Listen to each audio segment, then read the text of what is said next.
ಕಂಠದಲ್ಲಿ ಕೃಷ್ಣ ಪರಮಾತ್ಮನಿಗೆ ತಾಯಿಯಾದ ಯಶೋಧಾದೇವಿ ರಕ್ಷಾರೂಪವಾಗಿ ಹುಲಿ ಉಗುರನ್ನು ಕಟ್ಟಿದ್ದಾಳಂತೆ. ಹುಲಿ ಉಗುರು ಕೃಷ್ಣನ ಕುತ್ತಿಗೆಯಲ್ಲಿ ಅಲಂಕೃತವಾಗಿತ್ತು. ಹುಲಿ ಉಗುರು ಕಟ್ಕೊಂಡು ಕೃಷ್ಣ ಚೆನ್ನಾಗಿ ಕಾಣಿಸ್ತಿದ್ದ? ಹುಲಿ ಉಗುರು ಚೆನ್ನಾಗಿ ಕಾಣಿಸ್ತಾ ಇತ್ತು. ಕೃಷ್ಣ ಕುತ್ತಿಗೆಯಲ್ಲಿ ಹಾಕ್ಕೊಂಡಿದ್ದಕ್ಕೆ ಹುಲಿ ಉಗುರಿಗೆ ಶೋಭಾ ಬಂತು. ನಾವೆಲ್ಲ ಕುತ್ತಿಗೆ ಒಳಗೆ ಆಭರಣ ಹಾಕ್ಕೊಂಡು ಶೋಭಿಸ್ತೀವಿ. ಆಭರಣದಿಂದಾಗಿ ನಮಗೆ ಶೋಭಾ. ಹಾಗೆ ಆದರೆ ಭಗವಂತನ ಕುತ್ತಿಗೆಯಲ್ಲಿ ಆಭರಣ ಇದ್ದರೆ ಭಗವಂತನಿಂದ ಆಭರಣಕ್ಕೆ ಶೋಭೆ, ಆಭರಣದಿಂದ ಭಗವಂತನಿಗೆ ಶೋಭೆ ಅಲ್ಲ. ಇದೇ ದೊಡ್ಡ ವ್ಯತ್ಯಾಸ. ಆ ಎಲ್ಲ ಆಭರಣಗಳು ಕೂಡ ಲಕ್ಷ್ಮ್ಯಾತ್ಮಕವಾದದ್ದು. ಯಶೋಧ ತಾಯಿ ತಾನು ಕೃಷ್ಣನಿಗೆ ರಕ್ಷಾರೂಪವಾಗಿ ಹುಲಿ ಉಗುರನ್ನು ಕಟ್ಟಿದ್ದಾಳೆ. ಭಗವಂತ ಒಳ್ಳೆ ತೇಜಪುಂಜ. ಎಂಥದ್ದು ಅವನ ತೇಜಸ್ಸು ಅಂದರೆ, ಭಗವಂತನ ರೂಪ ಲಾವಣ್ಯವನ್ನು ನೋಡಿ, ಅವನ ಅದ್ಭುತವಾದ ತೇಜಸ್ಸನ್ನು ನೋಡಿ ದೈತ್ಯ ದಾನವರ ವೃಂದಕ್ಕೆ ಅದು ದೊಡ್ಡ ಅರಣ್ಯ, ಅದಕ್ಕೆ ದಾವಾಗ್ನಿ, ಕಾಳ್ಗಿಚ್ಚಿನ ಪ್ರಾಯವಾಗಿ ಭಗವಂತ ಇದ್ದಾನಂತ. ನಮಗೆ ವಾದಿರಾಜರು ಈ ಸಂದರ್ಭದಲ್ಲಿ ಈ ಮಾತನ್ನು ಹೇಳ್ತಾ ನಮಗೇನು ತಿಳಿಸ್ತಾ ಇದ್ದಾರೆ ಅಂದರೆ, ದೇವರ ಸುಂದರ ರೂಪವನ್ನು ಹೃದಯದಲ್ಲಿ ಚಿತ್ರಣ ಮಾಡಿಕೊಂಡ್ರೆ ಆ ಭಗವಂತನ ರೂಪ, ಆ ಭಗವಂತನ ನಾಮ ಸಂಕೀರ್ತನೆ, ಭಗವಂತನ ಗುಣ, ಭಗವಂತನ ಕ್ರಿಯಾ, ಇದರ ಚಿಂತನೆ, ಇದರ ನೆನಪು ಯಾರಿಗೆ ಮನಸ್ಸಿನಲ್ಲಿ ಬರುತ್ತೆ ಅವರ ಹೃದಯದ ಒಳಗೆ, ಅವರ ದೇಹದ ಒಳಗೆ ವ್ಯಾಪ್ತವಾಗಿ ಇರುವಂತಹ ಕಾಮಾದಿ ದೈತ್ಯರು, ಕಾಮ, ಕ್ರೋಧ, ಲೋಭ, ಮೋಹ, ಮದ, ಮಾತ್ಸರ್ಯ, ಇವರೇ ಅಲ್ಲದೆ ನಮ್ಮ ದೇಹದ ಒಳಗೆ ಎಡಭಾಗದಲ್ಲಿ ಇರುವಂತಹ ಅನೇಕ ಜನ ದೈತ್ಯರು, ಅತತ್ವಾಭಿಮಾನಿ ದೇವತೆಗಳು, ಅವರಿಗೆಲ್ಲ ಬೆಂಕಿಯೇ ಆಗತ್ತದು. ಹಾಗಾಗಿ ನಾವು ಮತ್ತೆ ಮತ್ತೆ ಮುಕುಂದನ, ಗೋವಿಂದನ, ಅಚ್ಯುತನ ಆ ರೂಪವನ್ನು, ಅವನ ನಾಮವನ್ನು, ಅವನ ಕ್ರಿಯಾವನ್ನು ಚಿಂತನೆ ಮಾಡಬೇಕು. ಅದು ದೈತ್ಯ ಸಮೂಹಕ್ಕೆ ಅಗ್ನಿ ಇದ್ದಾಗೆ. ಅವನ ರೂಪ ಅಗ್ನಿ, ಅವನ ನಾಮ ದೈತ್ಯರಿಗೆ ಅಗ್ನಿ, ಅವನ ಹೆಸರೇ ಅಗ್ನಿ. ಅವನ ಹೆಸರು ಕೇಳಿದ್ರೆ ಅವ್ರಿಗಾಗಲ್ಲ. ಕೆಲವ್ರು ಹೇಳ್ತಾರೆ ನೋಡಿ, ಅವ್ರ ಹೆಸರು ಎತ್ತಬೇಡಿ, ನಂಗೆ ಹೊಟ್ಟೆ ಒಳಗೆ ಬೆಂಕಿ ಬಿದ್ದಾಗ ಆಗುತ್ತೆ ಅಂತ. ದೈತ್ಯರ ಹೊಟ್ಟೆ ಒಳಗೆ ಬೆಂಕಿ ಬೀಳಬೇಕಾದ್ರೆ ಯಾರ ಹೆಸರು ಹೇಳಬೇಕು? ಕೃಷ್ಣ ಕೃಷ್ಣ ಕೃಷ್ಣ ಎಂದು 3 ಬಾರಿ ನೆನೆಯಿರೋ. ಬರೀ ನೆನೆದರೆ ಸಾಲದು, ಸ್ಮರಿಸಿರೋ, ಸ್ಮರಣೆ ಮಾಡಿದ್ರೂ ಸಾಲದು, ಅವನ ರೂಪವನ್ನು ಧ್ಯಾನ ಮಾಡಿರೋ, ಅವ್ರ ಹೊಟ್ಟೆಗೆ ಬೆಂಕಿ ಬಿದ್ದಾಗ ಆಗುತ್ತೆ. ಅಂತಹ ದಾವಾಗ್ನಿಯಂತೆ ತೇಜಪುಂಜನಾಗಿದ್ದಾನೆ ಕೃಷ್ಣ. ಅವನ ಕುತ್ತಿಗೆಯಲ್ಲಿ ಒಳ್ಳೆಯ ಹಾರ, ಕಟಿಸೂತ್ರ, ಸೊಂಟಕ್ಕೆ ಕಟ್ಟಿದಂತಹ ಉಡಿದಾರ, ಕಿವಿಯಲ್ಲಿ ಪ್ರಕಾಶಮಾನವಾದಂತಹ ಒಳ್ಳೆ ಕರ್ಣಕುಂಡಲಗಳು. ಇಂತಹ ಆ ಭಗವಂತನ ಆ ರೂಪ ನನ್ನ ಹೃದಯದಲ್ಲಿ ಯಾವಾಗಲೂ ಇರಲಿ ಅಂತ ವಾದಿರಾಜರು ಪ್ರಾರ್ಥನೆ ಮಾಡ್ತಾರೆ. ನಾವು ಕೂಡ ಈ ಬಗೆಯ ಭಗವಂತನ ರೂಪವನ್ನು ಚಿಂತನೆ ಮಾಡಬೇಕು. ಇಲ್ಲಿ ಏನು ಹೇಳ್ತಾ ಇದ್ದಾರೆ ಅಂದರೆ, ಕೆಲವರು ದೇವರ ಧ್ಯಾನಕ್ಕೆ ಅಂತ ಕೂತ್ಕೊಳ್ತಾರೆ, ಎಂಥ ರೂಪ ಚಿಂತನೆ ಮಾಡಬೇಕು ಗೊತ್ತಿಲ್ಲ. ಕೆಲವರು ಏನಂದರೆ, ನಮ್ಮ ಮನೆ ದೇವರು ನರಸಿಂಹದೇವರು ಅಂಥೇಳಿ ನರಸಿಂಹದೇವರು ಸ್ಮರಣೆ ಮಾಡೋದು ತಪ್ಪಲ್ಲ. ಆ ಹಿರಣ್ಯಕಶಿಪುವನ್ನು ಬಗೆಯೋದು, ಅಕರಾಳ ವಿಕರಾಳ ಮುಖ, ಮೈಯೆಲ್ಲ ರಕ್ತ ಸಿಗ್ತವ, ಅದನ್ನೆಲ್ಲ ಚಿಂತನೆ ಮಾಡಬಾರ್ದು. ಅದು ತುಂಬ ದೊಡ್ಡ ದೊಡ್ಡ ಯೋಗ್ಯತೆಯವರಿಗೆ ಮಾತ್ರ ಅದು ಹೇಳಿದ್ದು. ನಾವು ಎಂಥ ರೂಪ ಚಿಂತನೆ ಮಾಡಬೇಕಂದ್ರೆ, ಭಾವಯೇತ್ ಸುಂದರ ವಿಗ್ರಹಂ, ನಗುಮುಖದ ಭಗವಂತನ ಚಿಂತನೆ ನಮಗೆಲ್ಲ ಪ್ರಶಸ್ತವಾದದ್ದು. ಹಾಗೆ ಆ ರೂಪವನ್ನು, ಇಂಥ ರೂಪವನ್ನು ಚಿಂತನೆ ಮಾಡ್ರಿ. ನವ್ಯಸ್ಕಲದ್ವಚನಂದಿತ ಸರ್ವಲೋಕ ಸುವ್ಯಕ್ತ ಕುಂತಲತತಿ ಸುಭಗಾಗ್ರಗಣ್ಯ ದಿಗ್ವಸ್ತ್ರದರ್ಶಿತ ಕಟಿರ್ದಿನನಾಥ ದೀಪ್ತಿ ಹೃದ್ಗಸ್ಸದಸ್ತು ಸ ಶಿಶು ಹೃದಯಂಗಮೋ ಮೇ.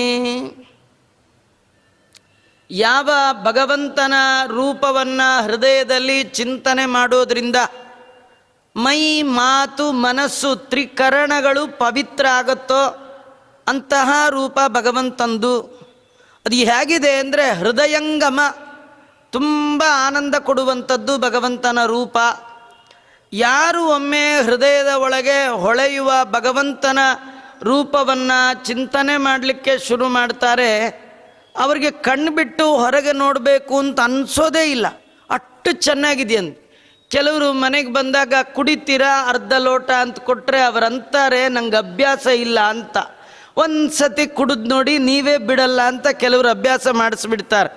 ಹಾಗೆ ದೇವರ ರೂಪ ಅಭ್ಯಾಸ ಇಲ್ಲ ನಮಗೆ, ಒಂದು ಸತಿ ಮಾಡಿ ನೋಡಿ ಅಂತಾರೆ ಧ್ರುವ ಮಹಾರಾಜರು. ಅವರು 5 ತಿಂಗಳು 5 ವರ್ಷ 5 ತಿಂಗಳು 5 ತಿಂಗಳು ತಪಸ್ಸು ಮಾಡುವಾಗ 5ನೇ ತಿಂಗಳ ಕೊನೆಯಲ್ಲಿ ಬಾಲಕ ಧ್ರುವನ ಹೃದಯದ ಒಳಗೆ ನಾರದರು ಮತ್ತು ಅವರಮ್ಮ ಹೇಳಿದ ಭಗವಂತನ ರೂಪ ಕಾಣಿಸ್ತವ್ರಿಗೆ. ಅವರಿಗೆ ಕಾಣಿಸಿದ ಮೇಲೆ ಹೇಗಾಯ್ತಂದರೆ ವೈಕುಂಠಕ್ಕೆ ಸ್ವಾಮಿಯಾದ ಭಗವಂತನೇ ಎದುರಿಗೆ ಬಂದು ನಿಂತರೂ ಕಣ್ಣು ಬಿಡಲಿಲ್ಲ. ಹೊರಗೆ ನೋಡ್ಲಿಕ್ಕೆ ಏನಿದೆ, ಒಳಗೆ ನೋಡಿದ ಮೇಲೆ ಹೊರಗಿನ್ನೇನು ನೋಡೋದು. ಅಂತರಂಗದೊಳಗೆ ಹರಿಯ ಕಾಣದವ ಹುಟ್ಟು ಕುರುಡ. ಇವರು ಒಳಗೆ ನೋಡ್ತಾ ಇದ್ದಾರೆ ಅಂದರೆ ಏನನ್ನ ನೋಡಿದರೆ ಎಲ್ಲವನ್ನೂ ನೋಡಿದ ಆನಂದ ಆಗತ್ತೆ, ಅಂತಹ ಭಗವಂತನ ನೋಡ್ತಾ ಇದ್ದಾರೆ. ಈ ದೇವರನ್ನು ನೋಡುವ ಧ್ರುವನನ್ನು ನೋಡಬೇಕು ಅಂತ ಭಗವಂತ ಬಂದ. ದೇವರನ್ನು ಹೃದಯದಲ್ಲೇ ನೋಡ್ತಾ ಇರುವ ಧ್ರುವನನ್ನು ನೋಡಬೇಕು ಅಂತ ದೇವರು ಬಂದರೆ ಈ ಧ್ರುವ ಕಣ್ಣೇ ಬಿಡ್ತಿಲ್ಲ. ನಾವೆಲ್ಲ ದೇವರು ನೋಡಬೇಕು ಅಂತ ಕಣ್ಣು ಬಿಡ್ತೀವಲ್ಲ, ದೇವರು ಈ ಧ್ರುವನ್ ನೋಡಬೇಕು ಅಂತ ಕಣ್ಣು ಬಿಟ್ಟನಂತ. ಎಷ್ಟೊತ್ತಾಯ್ತು ನಾನು ಬಂದು ಇವನು ಯಾಕೋ ಕಣ್ಣೇ ಬಿಡ್ತಿಲ್ಲ ಅಂತ. ಯಾಕೆ ಕಣ್ಣು ಬಿಡ್ತಿಲ್ಲ ಅಂದರೆ ಹೃದಯದ ಒಳಗೆ ಹೃದಯಂಗಮವಾದ ಭಗವಂತನ ರೂಪವನ್ನು ನೋಡ್ತಾ ಇದ್ದಾನೆ. ಅಂಥ ಶ್ರೇಷ್ಠವಾದದ್ದು ಭಗವಂತನ ರೂಪ. ಅದರೊಳಗೂ ಆ ರೂಪ ಆ ಭಗವಂತ ಮಾತಾಡ್ತಾನೆ ಅಂದರೆ ಇನ್ನು ಹೇಗಿರಬೇಡ. ನವ್ಯಸ್ಕಲದ್ವಚನ ನಂದಿತ ಸರ್ವಲೋಕ. ಪುಟ್ಟ ಕೃಷ್ಣ ಹೊಸ ಹೊಸ ಶಬ್ದಗಳನ್ನು ತೊದಲು ನುಡಿಗಳಲ್ಲಿ ಆಡ್ತಾ ತನ್ನ ಬಳಿ ಇರುವಂತಹ ವೃಂದಾವನದ ಅನೇಕ ಹೆಣ್ಣು ಮಕ್ಕಳು ಗೋಪಾಲಕರನ್ನು ಆನಂದ ಪಡಿಸ್ತಾ ಇರ್ತಾರೆ. ದಾಸರು ಹೇಳ್ತಾರೆ ನೋಡಿ, ಬಾಲಕನ ವಚನವ ಕೇಳಿ ಜನನಿ ಸುಖ ಪಡುವಂತೆ ಅಂತ. ಮಕ್ಕಳ ಮಾತೇ ಚೆನ್ನರಿ, ಅವು ಅದೇನು ನೋಡಲಿಕ್ಕೆ ತೊದಲು ಮಾತಾಡ್ತಿರುತ್ತೆ, ಅದೇ ಚೆನ್ನ. ಅವು ಚೆನ್ನಾಗಿ ಮಾತಾಡಿದ್ರೆ ಚೆನ್ನಾಗಿರಲ್ಲ, ಅವರು ತೊದಲು ಮಾತಾಡಬೇಕು, ಆಗ ಕೇಳಲಿಕ್ಕೆ ಆನಂದ ಆಗತ್ತಂತ. ಈ ಕೆಲಸಕ್ಕೆ ಬಾರದ ಮಕ್ಕಳು ಆಡೋ ಮಾತು ಕೇಳೋಕ್ಕೆ ಇಷ್ಟು ಚೆನ್ನಾಗೋದಾದರೆ ಅಕ್ಷರಾಭಿಮಾನಿ ದೇವತೆಗಳಿಗೂ ದೇವತೆಯಾದ ಭಗವಂತ ನಮ್ಮೆಲ್ಲರ ಕುತ್ತಿಗೆಯ ಒಳಗೆ ನಿಂತು ನಮ್ಮ ಬಾಯಲ್ಲಿ ಶಬ್ದವನ್ನು ನುಡಿಸುವ ಭಗವಂತ. ಯೋ ಅಂತಃಪ್ರವಿಶ್ಯ ಮಮ ವಾಚ ಮಿಮಂ ಪ್ರಸುಪ್ತಾಂ ಸಂಜೀವಯದ್ಯಖಿಲ ಶಕ್ತಿಧರಸ್ವದಾಮ್ನಾಂ ಅನ್ಯಾಂಸ ಹಸ್ತಚರಣ ಶ್ರವಣತ್ವಗಾದೀನ್ ಪ್ರಾಣಾನ್ನಮೋ ಭಗವತೆ ಪುರುಷಾಯ ತುಭ್ಯಂ.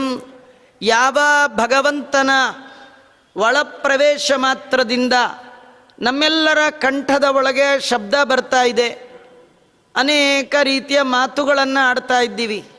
ಇಂತಹ ಭಗವಂತ ತಾನೇ ಮಾತಾಡ್ತಾ ಇದ್ದಾನೆ ಅಂದರೆ ನಂದಿತಲೋ ಸರ್ವಲೋಕ. ಅವನ ಮಾತು ಕೇಳಿ ಎಲ್ಲ ಸಜ್ಜನರು ಆನಂದ ಪಡ್ತಾ ಇದ್ದಾರಂತೆ. ಭಗವಂತನ ಮಾತೇ ಆನಂದದಾಯಕ. ನಾನು ನಿನ್ನೆ ಹೇಳಿದೆ, ಭಗವದ್ಗೀತೆಯಲ್ಲಿ ಭಗವಂತನ ಒಂದೊಂದು ಮಾತು ಅನನ್ಯಾಶ್ಚಿಂತಯಂತೋ ಮಾಂ ಯೇ ಜನಾ ಪರ್ಯುಪಾಸತೆ ತೇಷಾಂ ನಿತ್ಯಾಭಿಯುಕ್ತಾನಾಂ ಯೋಗಕ್ಷೇಮಂ ವಹಾಮ್ಯಹಂ.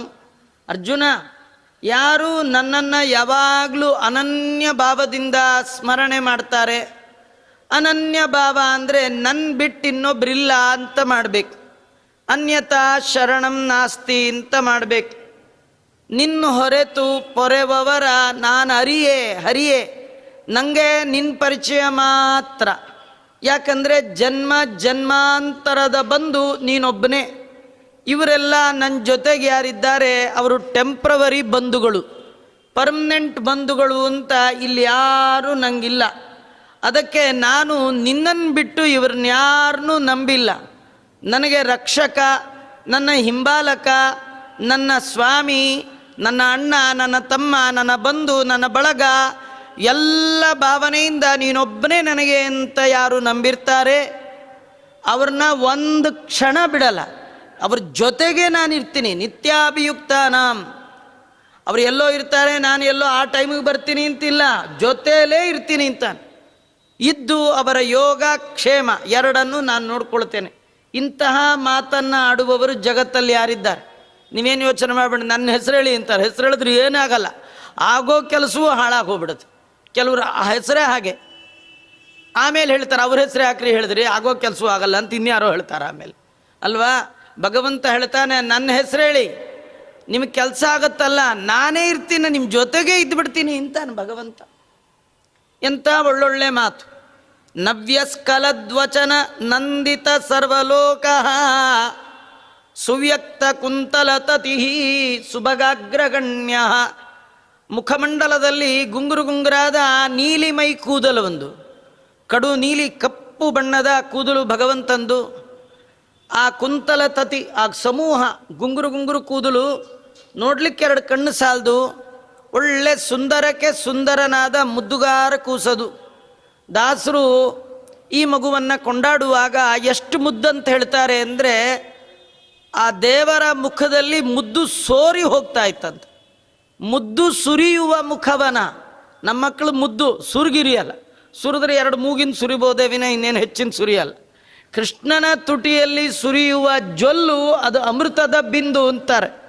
ಅವನ ಮುದ್ದು ಸುರಿಯುವ ಮುಖವನ ಕಂಡೆನೋ ಕೃಷ್ಣ ನಿನ್ನಯ ದಿವ್ಯ ಮಂಗಳ ಮೂರ್ತಿಯ. ಅಷ್ಟು ಅದ್ಭುತವಾದದ್ದು. ದಿಗ್ವಸ್ತ್ರದರ್ಶಿತ ಕಟಿರ್ದಿನನಾಥ ದೀಪ್ತಿಂ. ದಿಗಂಬರತೆಯಿಂದ ಭಗವಂತ ಒಳ್ಳೆ ಸೂರ್ಯನ ಕಾಂತಿಯನ್ನು ಮೀರಿಸ್ತಾ ಇದೆ. ಅವನ ಇಡೀ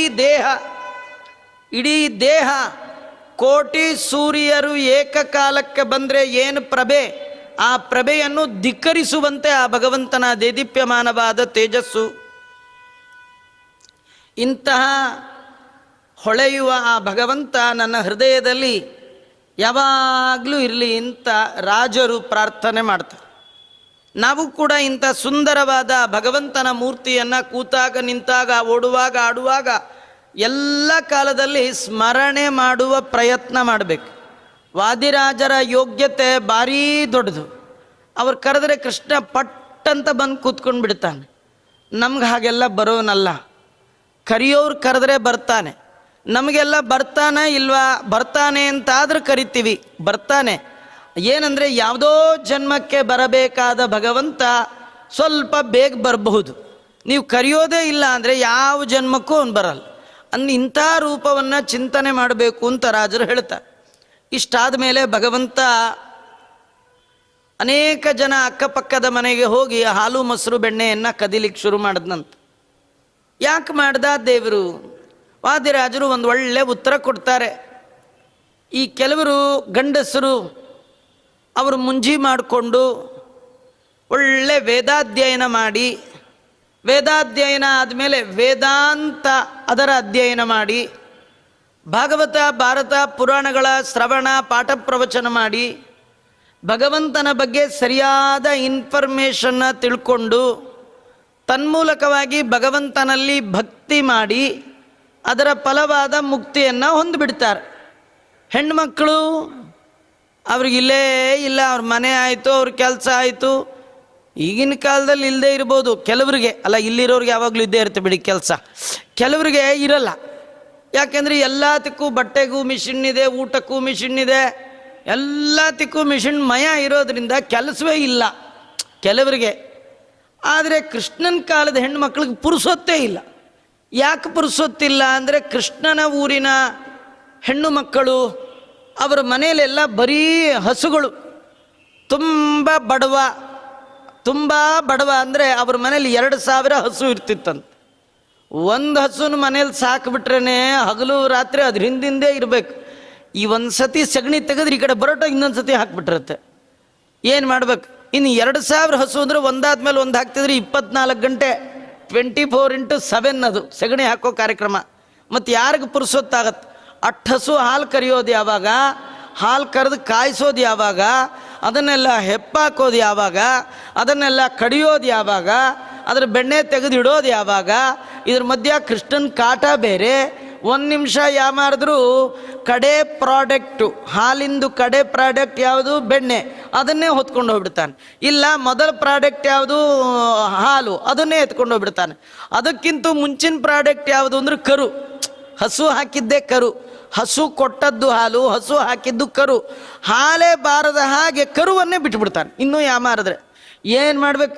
ಇಷ್ಟೆಲ್ಲದರ ಮಧ್ಯದಲ್ಲಿ ಕೃಷ್ಣನಿಂದ ಹಸುಗಳನ್ನು ಕಾಯ್ದು ಕರುಗಳನ್ನು ಬಿಟ್ಟು, ಆ ಕರುಗಳು ಪೂರಾ ಕುಡಿಯದ ಹಾಗೆ ನೋಡಿಕೊಂಡು ಅದರ ಹಾಲು ಕರೆದು ಅದನ್ನು ಕಾಸಿ ಅದನ್ನು ಹೆಪ್ಪಿಟ್ಟು ಅದನ್ನು ಕಡ್ದು ಅದನ್ನು ಬೆಣ್ಣೆ ತೆಗೆದು ಮೇಲಿಡೋಟ್ಟದ್ರೆ ಟೈಮೇ ಆಗೋಗ್ಬಿಡುತ್ತೆ. ಅವ್ರಿಗೆ ಪುರಾಣಕ್ಕೆ ಹೋಗ್ಲಿಕ್ಕೆ ಟೈಮ್ ಎಲ್ಲಿ, ಪಾಠ ಪ್ರವಚನಕ್ಕೆ ಟೈಮ್ ಎಲ್ಲಿ, ಮಹಿಳಾ ಮಂಡಳಿಗೆ ಹೋಗ್ಲಿಕ್ಕೆ ಎಲ್ಲಿ, ಯಾವುದು ಸೇರ್ಕೊಳ್ಳೋಕ್ಕೆ ಎಲ್ಲಿಯೂ ಸೇರ್ಲಿಕ್ಕೆ ಪುರುಸೊತ್ತೇ ಇಲ್ಲ. ಕೃಷ್ಣ ನೋಡ್ದ, ಪಾಪ ಈ ಗಂಡಸರು ಬರೀ ಅವ್ರವ್ರದ್ದು ಮಾಡ್ಕೊಂಡ್ಬಿಡ್ತಾರೆ, ಹೆಣ್ಮಕ್ಳಿಗೆ ಏನಿಲ್ಲ ಇಲ್ಲ, ನಾನು ಹೆಣ್ಮಕ್ಳಿಗೆ ಮಾತ್ರ ಮೋಕ್ಷ ಕೊಡ್ತೀನಿ ಅಂತ ಹೊರಟಂತೀವನು. ಹೆಣ್ಮಕ್ಳಿಗೆ ಮೋಕ್ಷ ಕೊಡಬೇಕು ಅಂತ ದೇವರ ಸಂಕಲ್ಪ. ಇದ್ರ ನಿಜವಾದ ಕಥೆ ಏನಂದರೆ, ತುಂಬ ಜನರ ಒಂದು ತಪ್ಪು ಕಲ್ಪನೆ, ಮೋಕ್ಷಕ್ಕೆ ಹೋಗಬೇಕಾದ್ರೆ ಪುರುಷರಿಗೆ ಮಾತ್ರ, ಅಂದರೆ ಸ್ತ್ರೀಯೂ ಕೂಡ ಜನ್ಮಾಂತರದಲ್ಲಿ ಪುರುಷನಾಗಿ ವೇದ ಅಧ್ಯಯನ ಅಧ್ಯಾಪನಾದಿಗಳನ್ನು ಮಾಡಿಕೊಂಡು ಮೋಕ್ಷಕ್ಕೆ ಹೋಗಬೇಕು ಅಂತ ಕೆಲವರ ವಾದ. ಆದರೆ ಜಗದ್ಗುರು ಮಧ್ವಾಚಾರ್ಯರು ಹೇಳ್ತಾರೆ ಹಾಗಿಲ್ಲೇ ಇಲ್ಲ. ದೇವರಿಗೆ ಲಿಂಗಭೇದನೂ ಇಲ್ಲಂತೆ. ಇವರು ಸ್ತ್ರೀಯರು ಇವರು ಪುರುಷರು ಅಂತಿಲ್ಲ.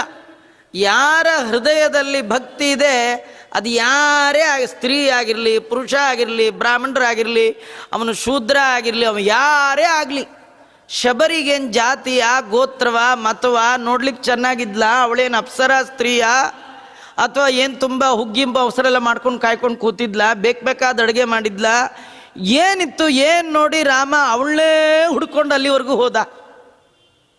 ಅವಳಲ್ಲಿ ಏನಿತ್ತು ಅಂದರೆ ಯಾರಲ್ಲೂ ಇಲ್ಲದ ಅತ್ಯದ್ಭುತವಾದ ಭಕ್ತಿ ಭಂಡಾರಿ ಅವಳು. ಭಕ್ತಿ ಮಡುಗಟ್ಟಿದ ಪ್ರೀತಿ ಇತ್ತು. ದೇವರನ್ನು ನೋಡಲೇಬೇಕು ಅಂತ ತವಕ ಇತ್ತು. ಅದಕ್ಕೆ ದೇವರೇ ಹುಡುಕೊಂಡು ಹೋದ. ಹಾಗಾಗಿ ಭಗವಂತನಿಗೆ ಇವ್ರು ಹೆಂಗಸರು, ಇವ್ರು ಗಂಡಸರು, ಇವ್ರು ದೊಡ್ಡ ದೊಡ್ಡ ಮುದ್ರೆ ಗೊಪ್ಚನ ಹಾಕ್ಕೊಳ್ತಾರೆ, ಅವ್ರು ಏನು ಹಾಕ್ಕೊಳ್ಳೋ ಅವೆಲ್ಲ ಯಾವುದಿಲ್ಲ ಅಂತ ಭಗವಂತ. ಹೃದಯದಲ್ಲಿ ಭಕ್ತಿ ಇದೆಯಾ, ನೀವು ಕರೀದೇ ಇದ್ರೂ ನಾನೇ ಬರ್ತೀನಿ ಅಂತಾನೆ ಭಗವಂತ. ಅದು ಭಗವಂತನ ದೊಡ್ಡ ಗುಣ. ಅದನ್ನು ವಾದಿರಾಜರು ಇಲ್ಲಿ ವರ್ಣನೆ ಮಾಡ್ತಾರಂತ. ನಾರೀಣಾಮಪಿ ಮೋಕ್ಷದಃ ಕಿಮಿತಿನಃ ದದ್ಯಾತ್ ವಿಶುದ್ಧಾತ್ಮನಾಂ ಅಸ್ಮಾಕಂ ಇತಿ ಭೋಗಿ ಪೂಗ ಮನಸಾಂ ಕೋಪಂ ವಿದುನ್ವನ್ನಿವ ಗೋಪಸ್ತ್ರೀ ನಿಕರಸ್ಯ ದುಗ್ಧ ಜಲದಿಂ ಸ್ವಂದಾತು ಕಾಮೋ ಹರಿಃ ತದ್ಗೇಹಸ್ಥಿತ ದುಗ್ಧ ಮಂಡಲ ಮತೋ ಮುಷ್ಟಂಚಕಾರೌರಜೇ. ಕೃಷ್ಣ ಪರಮಾತ್ಮ ಯೋಚನೆ ಮಾಡ್ದ, ಹೆಣ್ಣುಮಕ್ಕಳಿಗೆ ಮೋಕ್ಷ ಕೊಡಬೇಕಾದ್ರೆ ಫ್ರೀ ಕೊಡುವ ಹಾಗಿಲ್ಲ. ಯಾರಿಗೆ ನಾನು ಮೋಕ್ಷ ಕೊಡಬೇಕಾದ್ರೂ ಅವ್ರ ಕಡೆಯಿಂದ ಏನಾದ್ರು ತಗೊಂಡೇ ನಾ ಕೊಡೋದು. ಏನು ತಗೊಳ್ಳಿ? ಈ ಗಂಡಸರಾದರೂ ತಪಸ್ ಮಾಡಿರ್ತಾರೆ, ಅವ್ರಿಗೆ ಯಾಕೆ ಕೊಟ್ಟೆ ಮೋಕ್ಷ ಅಂದರೆ ಅವರು ತಪಸ್ ಮಾಡಿದ್ದಾರೆ ಕೊಟ್ಟೆ ಅಂತ ಹೇಳ್ಬೋದು. ಅವರು ಓದ್ಕೊಂಡಿದ್ದಾರೆ, ನನ್ನ ಬಗ್ಗೆ ಸರಿಯಾಗಿ ತಿಳ್ಕೊಂಡಿದ್ದಾರೆ, ಕೊಟ್ಟೆ ಅನ್ಬೋದು. ಹೆಣ್ಮಕ್ಳಿಗೆ ಯಾಕೆ ಕೊಟ್ಟೆ ಅಂದರೆ ಏನು ಹೇಳೋದು?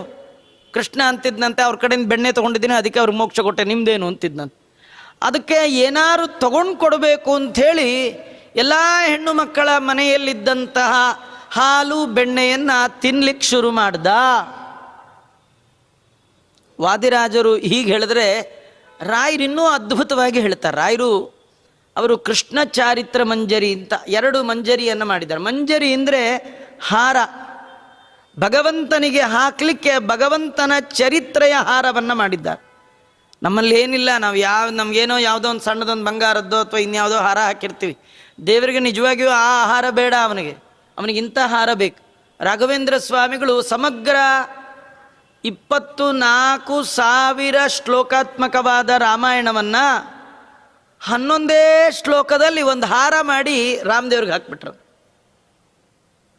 ಆಮೇಲೆ 1,00,000 ಶ್ಲೋಕಾತ್ಮಕವಾದ ಮಹಾಭಾರತದಲ್ಲಿ ಬಂದ ಕೃಷ್ಣನ ಕತೆ, 18,000 ಶ್ಲೋಕ, 12 ಸ್ಕಂದ, 100 ವಿಚ್ಛೇದಗಳಲ್ಲಿ ಬಂದಂಥ ಭಾಗವತದ ಕಥೆ ಎರಡನ್ನೂ ಸೇರಿ 27 ಶ್ಲೋಕದ ಒಂದು ಹಾರ ಮಾಡಿ ಹಾಕಿದ್ದ.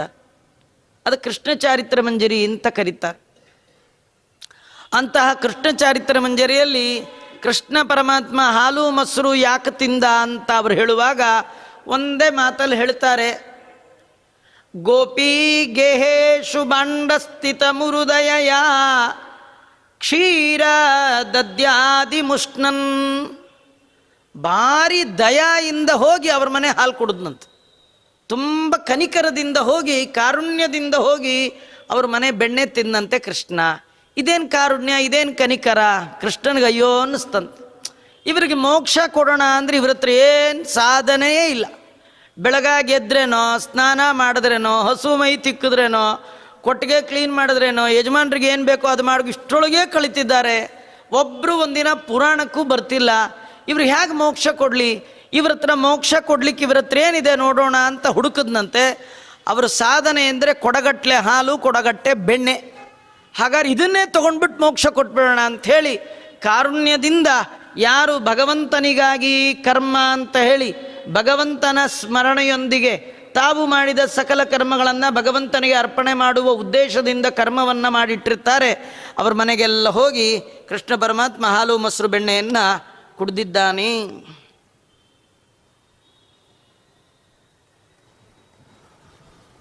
ವಾದಿರಾಜರು ಇದರ ಒಟ್ಟಿಗೆ ಇನ್ನೊಂದು ಅದ್ಭುತ ಕಥೆ ಹೇಳ್ತಾರೆ. ಎಲ್ಲ ಋಷಿಗಳಿಗೆ ಸಿಟ್ಟು ಬರೋ ಹಾಗೆ ಮಾಡಿದಂತೆ ಕೃಷ್ಣ. ಏನು ಸಿಟ್ಟು? ಋಷಿಗಳು ಅನ್ಬೇಕಂತೆ, ನಾವು ಹೆಂಡತಿ ಮಕ್ಕಳನ್ನು ಬಿಟ್ಟು ಪಂಚಾಗ್ನಿಗಳ ಮಧ್ಯೆ ನಿಂತು ತಪಸ್ಸು ಮಾಡುವ ನಮಗೆ ಮೋಕ್ಷ ತಡ ಮಾಡ್ತಾ ಇದೆಯಾ?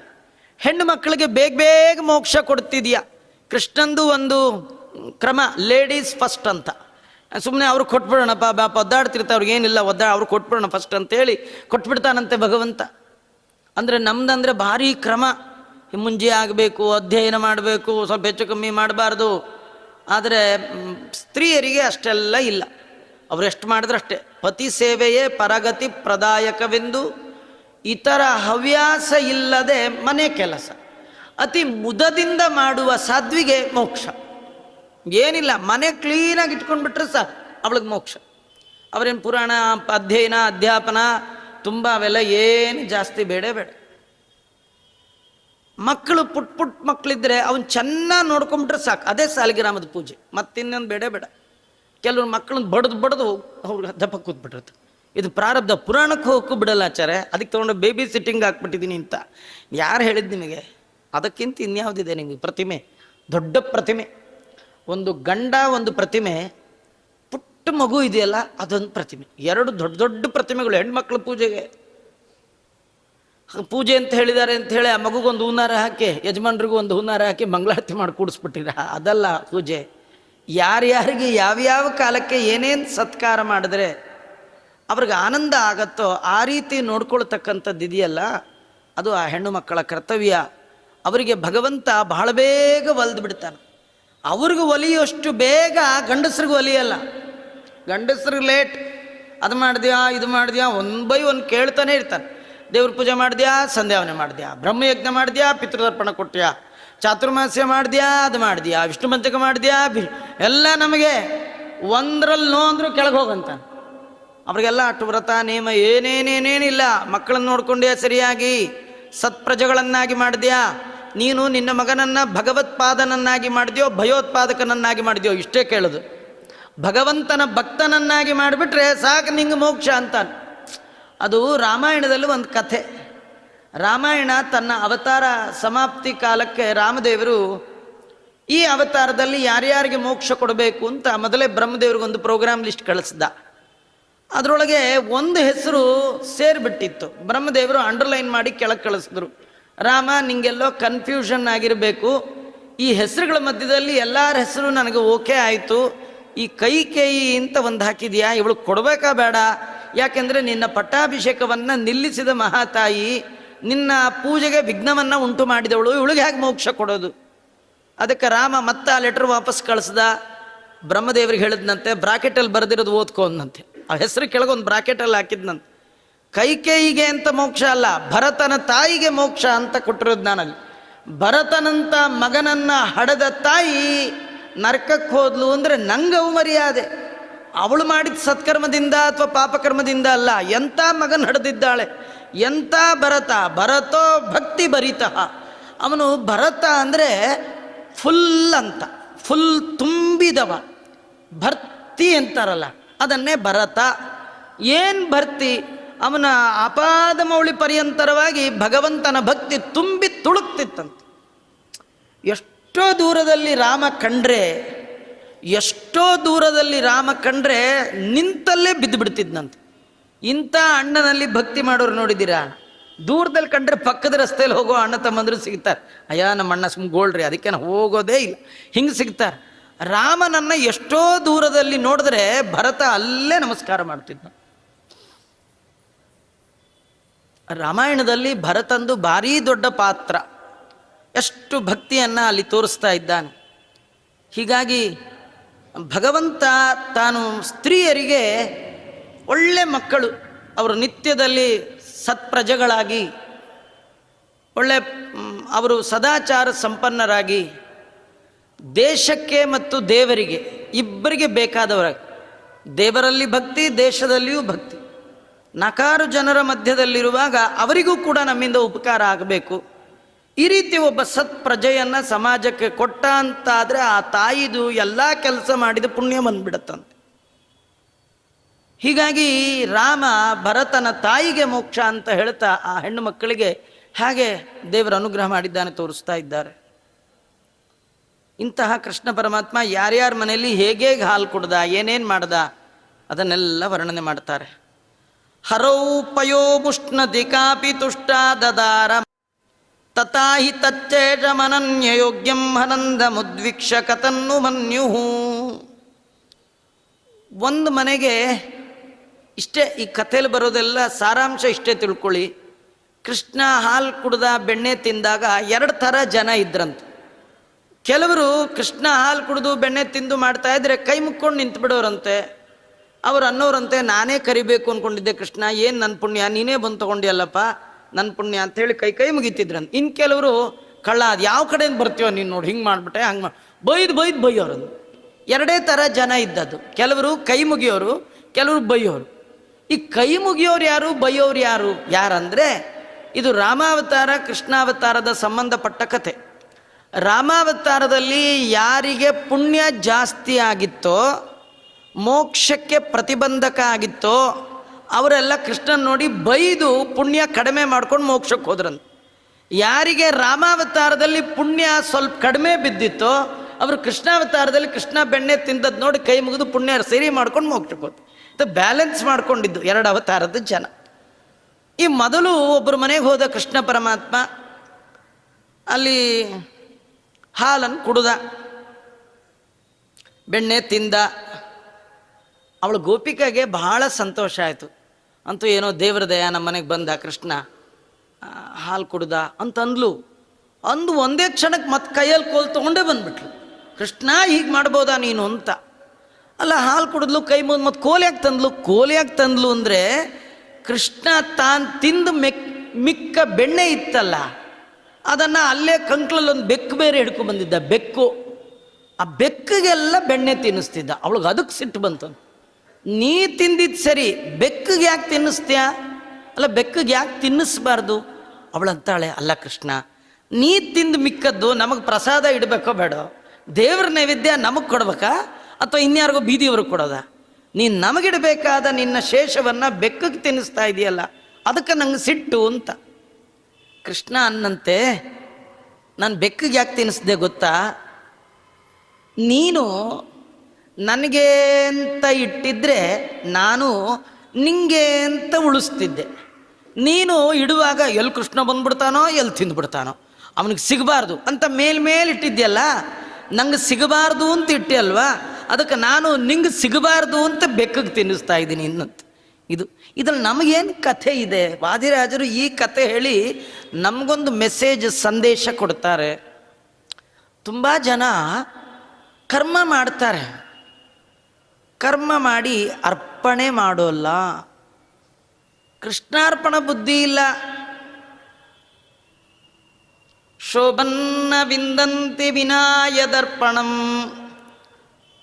ತಪಸ್ವಿನೋ ದಾನಪರ ಯಶಸ್ವಿನೋ ಮನಸ್ವಿನೋ ಮಂತ್ರವಿದಸ್ಸು ಮಂಗಲ ಕ್ಷೇಮನ್ನ ವಿಂದಂತೆ ವಿನಾಯ ದರ್ಪಣಂ ತಸ್ಮೈ ಸುಭದ್ರ ಶ್ರವಸೇ ನಮೋ ನಮಃ. ಶುಕಾಚಾರ್ಯರು ದ್ವಿತೀಯ ಸ್ಕಂದದಲ್ಲಿ ಮಂಗಳಾಚರಣೆ ಮಾಡುವಾಗ ಈ ಅದ್ಭುತವಾದ ಮಂಗಳ ಗಾಯನವನ್ನು ಮಾಡ್ತಾರೆ. ನೀವು ಮಾಡೋ ತಪಸ್ಸು, ನೀವು ಮಾಡೋ ದಾನ, ನೀವು ಮಾಡೋ ಮಂತ್ರ, ನೀವು ಮಾಡೋ ಜಪ, ಇದಕ್ಕೆಲ್ಲ ಒಳ್ಳೆ ಫಲ ಬರಬೇಕಂದ್ರೆ ಮಾಡಿದ ಮೇಲೆ ಕೃಷ್ಣಾರ್ಪಣಾನ್ನಿ. ಕೃಷ್ಣನಿಗೆ ಅರ್ಪಣೆ ಮಾಡಲಿಲ್ಲ ಅಂದರೆ ಮಾಡಿದ್ದೆಲ್ಲ ವೇಸ್ಟ್. ಇದು ಪ್ರಮೇಯ. ಇದು ಅರ್ಥ ಆಗ್ಲಿಕ್ಕೆ ನಾನು ಕೆಲವು ಬಾರಿ ಹೇಳಿದ್ದೇನೆ, ಮತ್ತೆ ನೆನಪಿಸ್ಕೊಡ್ತೇನೆ. ಒಬ್ಬ SLC ಎಕ್ಸಾಮ್ಗೆ ಹೋದ. ಎಕ್ಸಾಮಲ್ಲಿ ಕೂತ ಬರ್ದ. ಮನೆಗೆ ಬಂದ. ಅಪ್ಪಂಗೆ ಯಾಕೋ ಡೌಟು, ಮಗ ಹೇಗೆ ಓದಿದ್ನೋ ಏನೋ ಅಂತ. ಏನೋ ಹೇಗೆ ಮಾಡಿದ್ಯೋ ಎಕ್ಸಾಮ್ ಅಂತ. ಮಗ ಅಂದ, ಚೆನ್ನಾಗಿ ಮಾಡಿದ್ನಪ್ಪ ಅಂದ. ಅಲ್ಲ ನಿಜ ಹೇಳೋ, ಬೇಕಾದ್ರೆ ನೀನೇ ನೋಡು ಅಂತ ಪೇಪರ್ ಅವನಿಗೆ ಕೊಟ್ಟ. ಯಾರು ಕೊಡ್ಬೇಕು ಪೇಪರ್? ಅದನ್ನು ಅಲ್ವಾ? ಅರ್ಥ ಆಯ್ತಲ್ಲ? ಹಾಗೆ ನಾವು ಮಾಡೋ ಕರ್ಮ ಆಚಾರ್ಯ ನೀವು ಸಂತೋಷ ಪಟ್ಟರೆ ಸಾಕು ಅಂದ್ರೆ ಹೋಯ್ತು.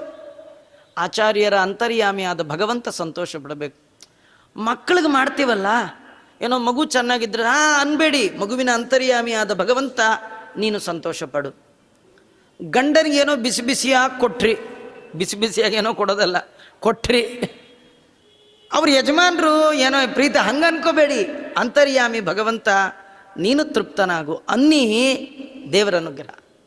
ನಾವು ಎಲ್ಲ ಮಾಡ್ತೀವಿ, ಆದರೆ ಯಾರಿಗೆ ಅರ್ಪಣೆ ಮಾಡಬೇಕೋ ಮಾಡದೆ, ಇಲ್ಲ ತಾನೇ ಇಟ್ಕೊಂಡ್ಬಿಡ್ತಾನೆ, ಇಲ್ಲ ಇನ್ಯಾರಿಗೆ ಅರ್ಪಣೆ ಮಾಡಬಾರ್ದೋ ಅವ್ರಿಗೆ ಅಪ್ಪನಿಗೆ ಕೊಟ್ಟರಷ್ಟು ಕೊಡದಿದ್ರಷ್ಟ್ರಿ. ಯಾರು ಎಕ್ಸಾಮ್ ಹಾಲಲ್ಲಿ ಇನ್ಸ್ಟ್ರಕ್ಟರ್ ಆಗಿ ಬಂದಿರ್ತಾರೆ, ಸೂಪರ್ವೈಸರ್ ಆಗಿ ಬಂದಿರ್ತಾರೆ, ನೀವು 20 ಮಾರ್ಕ್ಸಿನ ಬರೆದಿರ್ರಿ, 10 ಮಾರ್ಕ್ಸಿನ ಬರೆದಿರಿ, ರ್ಯಾಂಕ್ ಸ್ಟೂಡೆಂಟ್ ಇರಲಿ, ಎಲ್ಲರೂ ಯಾರ ಕೈ ಕೊಡಬೇಕು? ಇಡೀ ಕ್ಲಾಸ್ ರೂಮಲ್ಲಿರೋರೆಲ್ಲ ಯಾರ ಕೈ? ಸೂಪರ್ವೈಸರ್ ಕೈ ಕೊಡ್ಬೇಕಾ ಬೇಡ?